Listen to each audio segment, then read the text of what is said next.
90년대 말에서 2000년대 초까지만 해도 한국 젊은이들 사이에서는 누군가 옷을 이쁘게 차려입었거나 멋져 보일 때 간지난다 라는 표현을 자주 썼던 거 기억나세요?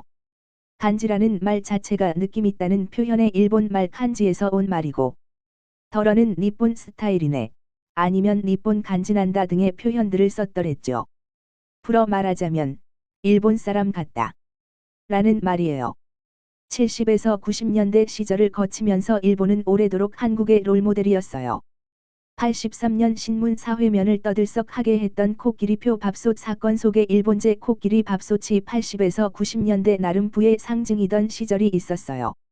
초등학생이 학교에 소니의 워크맨을 끼고 다니다가 동네 무서운 형들한테 뺏기기도 하고 친구 집에 놀러 갔는데 집안에 일제 텔레비전이나 장난감이 있으면 이 친구는 부자구나 하던 시절 말이죠. 한때나마 우리나라 젊은이들에게 일본은 선망의 대상이었던 적이 있었던 거예요. 특히나 옷으로 자신을 꾸미는 패션 쪽에서 특히 두드러졌었죠.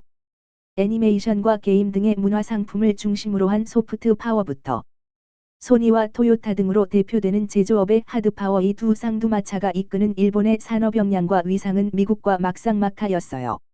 최근 몇 년 동안 빛이 많이 발했다고 하지만 여전히 게임과 애니메이션 시장에서 일본을 빼면 얘기가 되지 않는 수준이에요.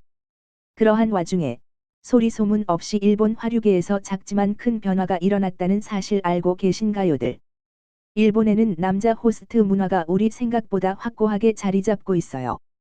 유명한 유흥가인 긴자, 록본기 등지에는 가게 앞에 가게에서 대기 중인 유명 호스트를 홍보하는 입간판에서부터 TV 드라마나 영화, 애니메이션에서도 호스트가 등장하는 모습들을 자주 볼 수가 있어요.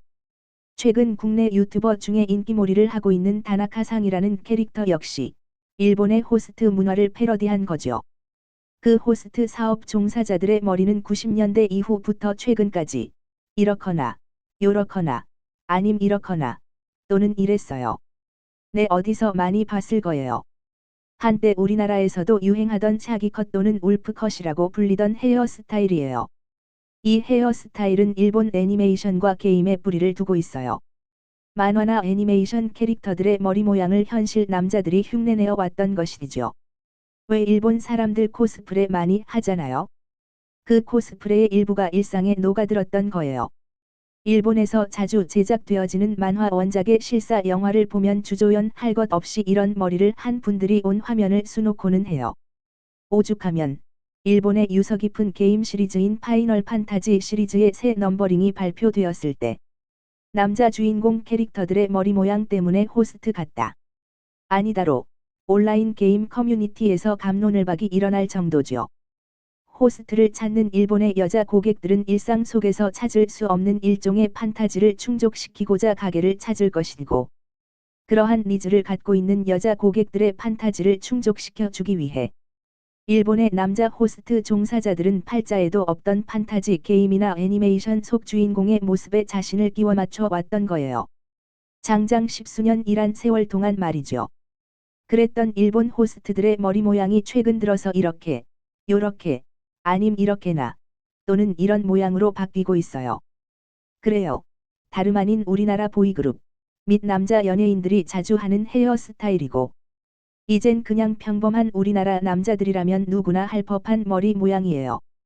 일본 내 호스트 가게를 찾는 여자 손님들의 대부분이 K-드라마나 K-팝의 팬이다 보니 오랜 전통의 일본 호스트 헤어스타일에도 지각 변동이 찾아온 거예요.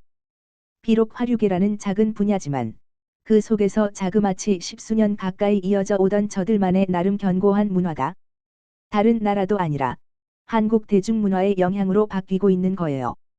혹시 모르죠. 요즘 일본의 젊은이들은 잘생기거나 멋지게 차려입은 사람을 보면 한국 사람 같다라는 표현을 하고 있을지도 모를 일이에요. 어때요? 이번 얘기도 재밌었죠. 다음에 또 들으면 또 이 바닥 소문 찔러줄 테니 또 와요. 그럼 살펴가요.